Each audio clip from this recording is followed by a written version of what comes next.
മോനെ ನನ್ನ മനസ്സിലായില്ലേ ടോയ്ലറ്റില ഇന്നലെ ഓ മനസ്സിലായി. ഫ്രണ്ട്സാ എಲ್ಲಿ അവിടെ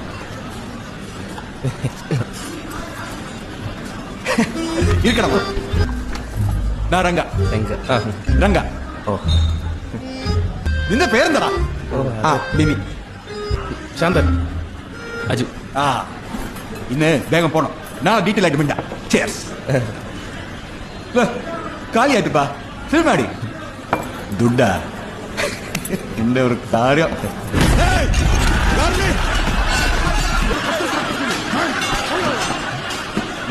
ಏನು ಹೇಳಪ್ಪ ಆರ್ಡರ್ ಮಾಡ್ತಾ ಇರಲ್ಲ ಕೂತ್ಕೋ ಕೂತ್ಕೋ ಏಯ್ ಒಂದು ಕ್ವಾರ್ಟರ್ ಒಂದು ಕಬಾಬ್ ಬೇರೆ ಬೇರೆ ಬೇಕಾ ಏಯ್